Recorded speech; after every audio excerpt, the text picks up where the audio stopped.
Namaskar and welcome to Sansad Television. I am Vishal Dahiya and you're watching our show Perspective, where we bring you detailed analysis of all key national and international issues as well. Today we're going to talk about the concept of data localization. Now, in 2006, a British mathematician, Clive Humbly, said that data is the oil of 21st century. This has indeed turned out to be true with the rapid growth of digital economy all over the world. Now, data plays an increasingly important role as an economic and strategic resource. If it can be used to make decisions with economic impacts, environmental impact, or effects on health, education, or society in general. The volume of data in the world is increasing exponentially. As per United Nations Digital Economy Report 2021, 64.2 zettabytes of data were created in 2022, which is 314% increase from 2015.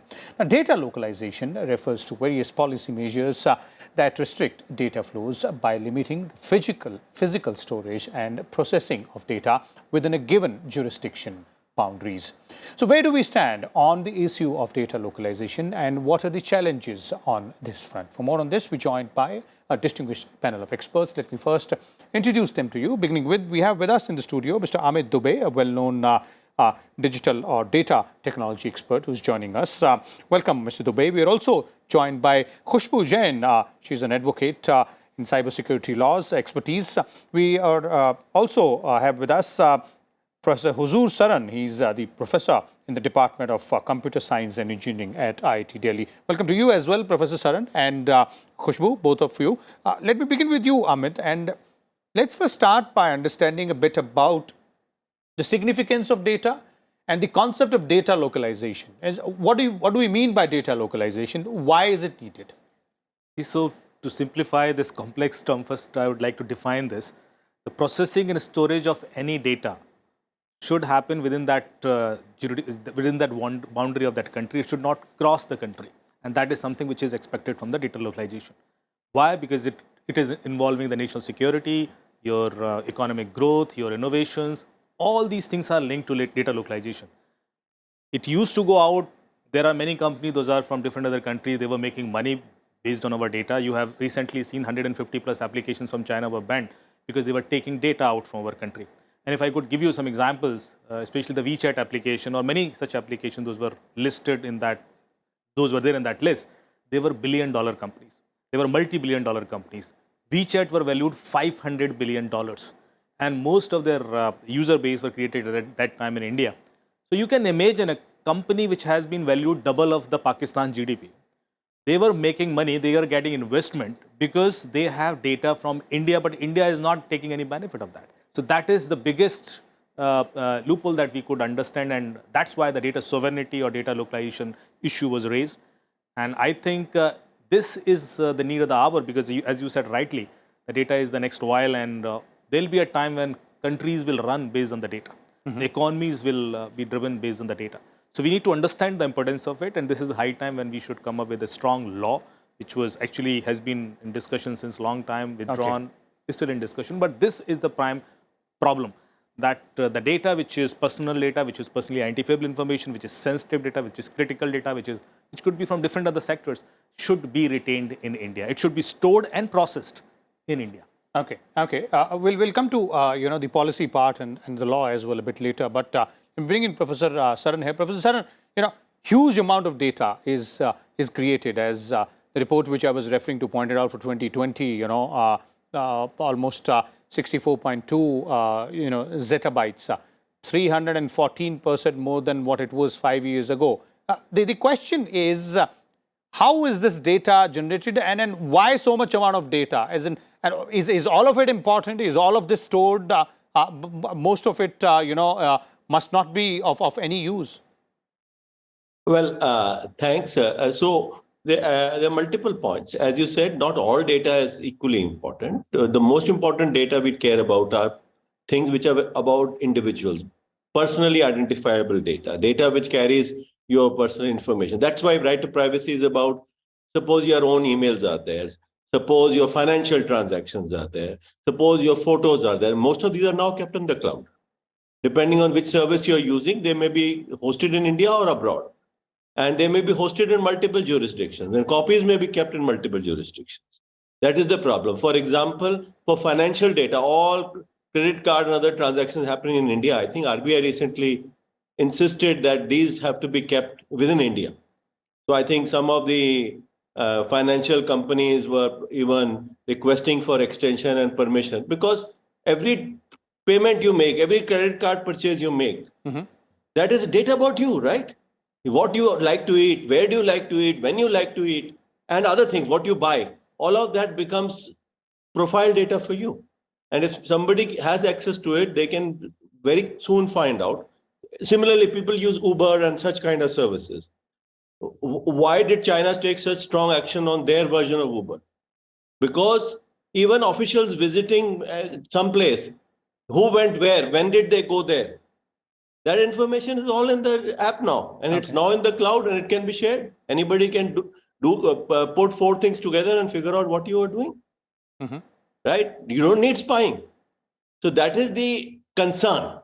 Of course, not all data is equal. That I agree with you completely. But there is definitely a need for personally identifiable data to be secure, private, through legal means. There should be a mechanism, and a sovereign country would like the data of its citizens. And this is what, in some way or the other, Europe and US have been insisting on to different degrees. That data of their citizens cannot be kept outside their jurisdiction. Okay. Khushbu, we've had this discussion on the issue of data privacy quite a number of times. So when we are looking at the concept of data localization, there's pretty much, both of them are very closely correlated, because as Professor Saran was also pointing out, by data localization, by this particular term or by this particular process, what the government or the authorities are perhaps looking for is to protect the personal data, the critical data, which is of real importance to citizens, to the government as well. Is this the only aspect of this concept which is really important, or is there something else as well which we have to look at?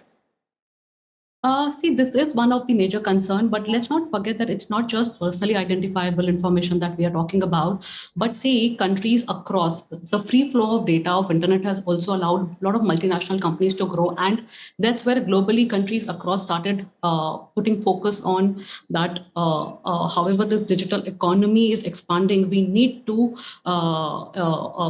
put some concern with respect to free flow of data. And those concerns, if I may just point out, would be storing of data on foreign servers, which has, and we have seen, has been impediment in data access for domestic national security agencies, if I talk about law enforcement agencies and so on and so forth. Second aspect is that loss of economic benefits due to exploitation of data by the foreign firms. That's another concern which not just India, but I think major economies are pondering upon. The third aspect would be the concern about foreign surveillance, the national security and sovereignty, what we talk about. The fourth aspect would be the misuse of personal data in violation of privacy rights. That's why we're talking about cybersecurity, privacy, and personally identifiable information. So I think this is not just one, but this is four folds of things which countries across are pondering over. And I would not restrain in saying that data flow or free flow of data must be regulated. Now, to understand that, what do you mean by regulation? We cannot strangulate this entire process, because we do talk about free trade agreements with countries across, and past 2 decades, countries have implemented some of the other restrictions, but we do have to trade with countries, and there has to be a flow of data. But how? One has to understand. If I look at numbers, 75% of countries globally have implemented some level of data localization rules. Now, when I'm talking about level of localization rules, one has to understand that what do you mean by data localization? That also can be clubbed into different categories, looking at severity and sensitivity of those data. Now, if I say that one is, it can be for...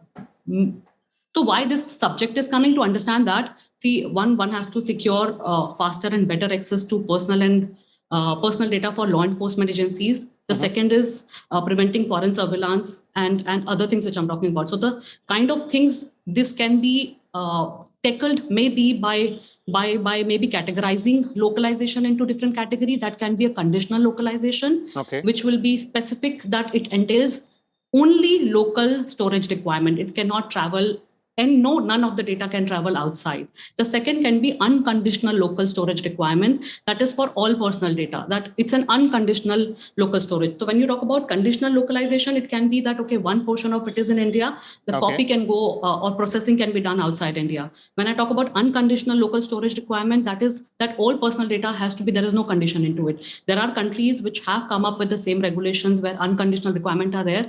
Like for example, Australia talks about health data, that's an unconditional local storage requirement is there. There are certain financial data, like for example, RBI also came up with regulation, which Mr. Saran was talking about, that all financial institution, financial data of Indian citizen has to be within the premises or jurisdiction of Indian local jurisdiction. But they also came up that processing can be done and finally the product has to be in India. The third is unconditional mirroring requirements. That is for all personal data. The fourth can be unconditional free flow of data with bilateral or multilateral agreements for data access and transfers. This is where your FTA and other things are talking about. And I think the latest issue of FTA with UK is where we are pondering about that we don't have any data localization norms in place. Hence, closing of that before Diwali is an issue. So all I'm trying to say is that we cannot just look it into a very, very closed aspect that, okay, one term data localization, entire data has to be in India, but one has to understand what is meeting your objective when it comes, when you talk about national security, what kind of localization norms or process you have to keep in place. When you talk about business or free flow of data, what kind of localization you want to implement. And when you talk about security, cyber security, what kind of localization one has to keep in place. So different levels, of data localization for different requirements there. That brings us to the issue, Amit, and that is what kind of laws are we looking at? What kind of policies are we looking at? Because the original draft of Personal Data Protection Bill, that is the PDP bill, put in the experts were pointing out, and there were media reports that it put in a lot of restrictions on when it came to data localization. Is the revised version which is being worked out? How that revised version is looking at the issue of data localization? What is it that we can expect, and up to which level? Vishal, first of all, we need to understand this is not that simple problem, because we cannot restrict all kind of businesses because of the data localization. We should also be little liberal because we want economy to grow because of these foreign companies.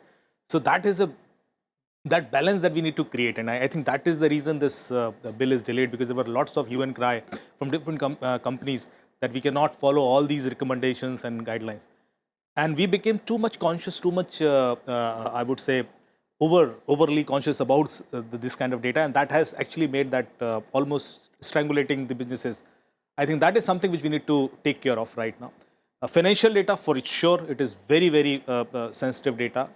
In fact, your defense or whatever. So we classify this data in 4 types, as Khushbu has already explained well, that personally identifiable information, classified information, then sensitive information, and generic data that is being that is allowed to go outside and be processed. But the PI data and the classified data, which is defense and personal related, that should be retained in India. That cannot go outside. Even the processing should happen in India. The processing is also not allowed outside. So these are the classifications that we need to create, and then allow businesses, okay, what all they can do outside India, because they cannot move everything within India. Definitely they'll have to invest a lot, because all these companies are actually right now running these data centers from out of India. And that is something which is a huge investment, especially after COVID, when economy is actually going through a tough phase and we are looking for a next recession, and UK is going down, and Europe and US, you have seen all these countries are struggling. At this time, they are not ready to invest so much in data centers or the infrastructure which is required to move this data or to retain this data in India. That is the real challenge. So whether we should delay it, whether we should come up with little flexibility, I think this is something which we are trying to work out. And once it is a balanced proposition, I think we will be ready to launch.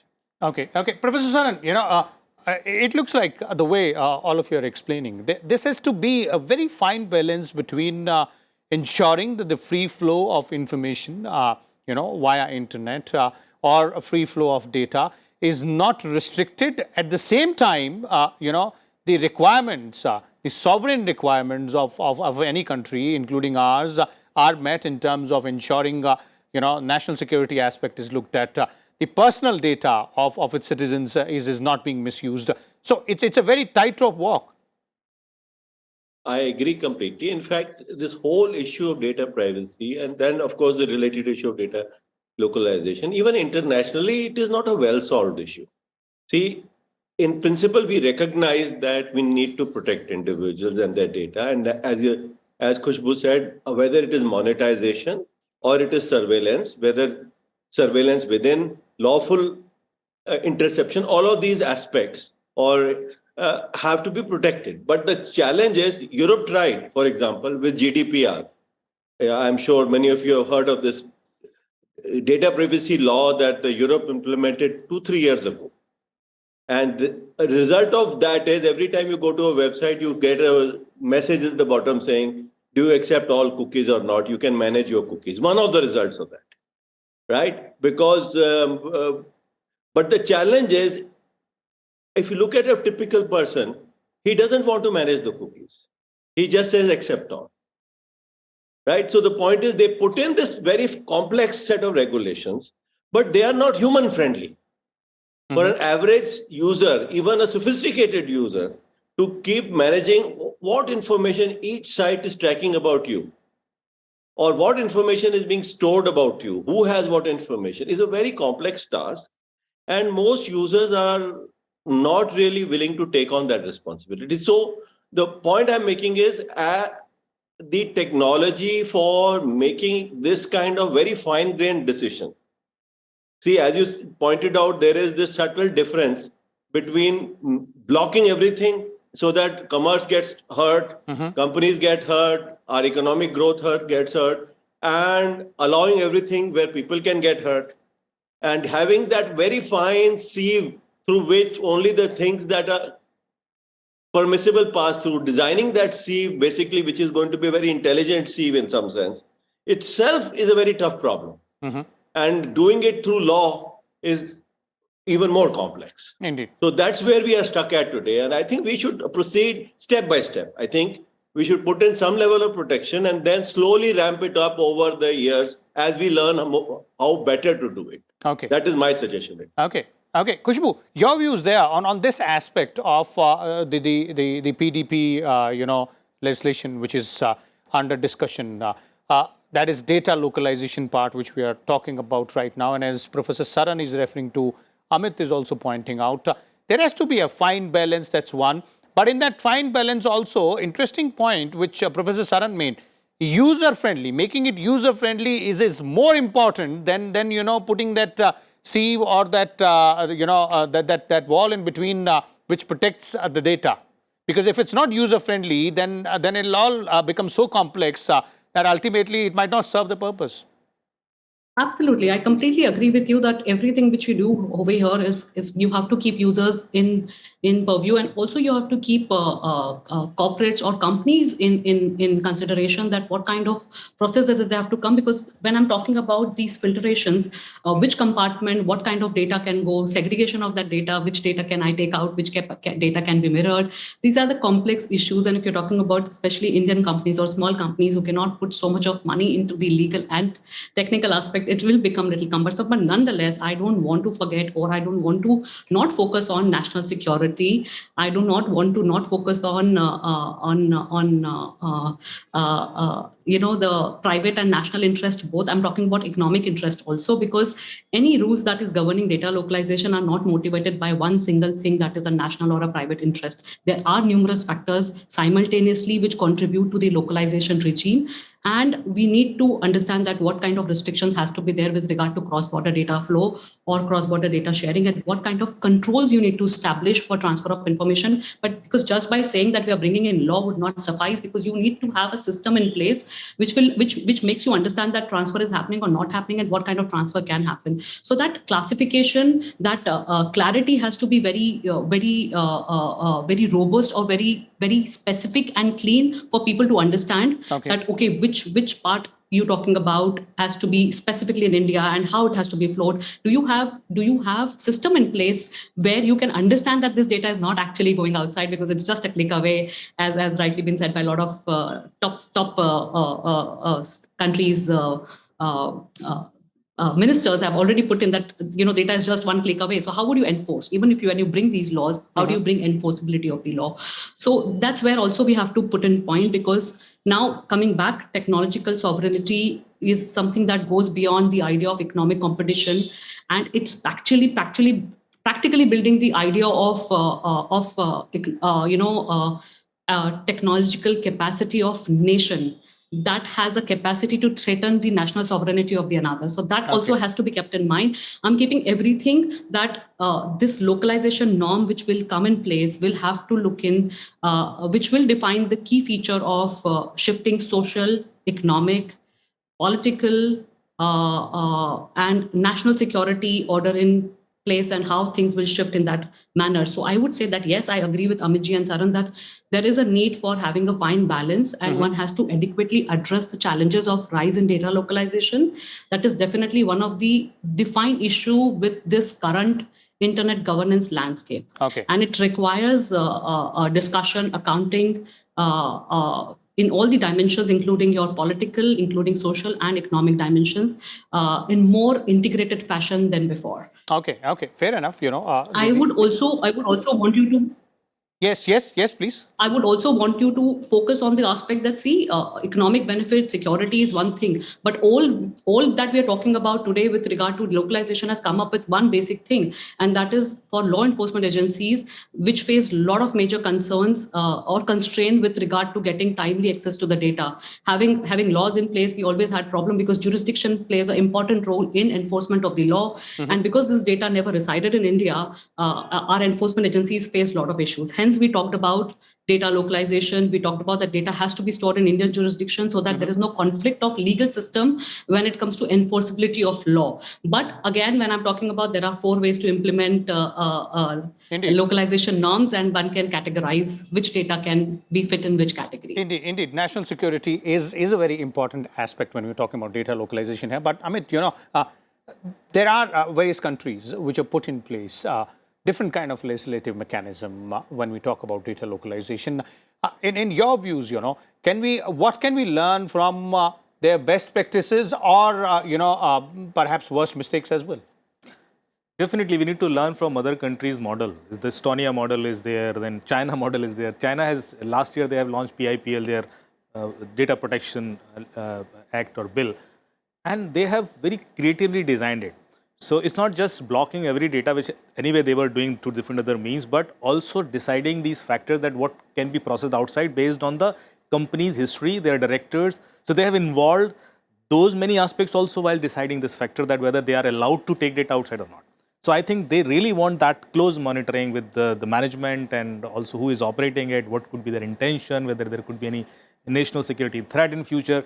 I think India do not go to that level. We will have some generic guidelines, and that will be followed with Indian and foreign companies both. We cannot give any privilege for Indian companies, especially because just they are originated from here. But this is the way they are working. I'm just giving you a reference from China, and then Estonia model, where they have actually protected everything through close boundaries. So they are completely data sovereign, and they don't allow anybody to do this outside. So we need some balance between, as we have been discussing.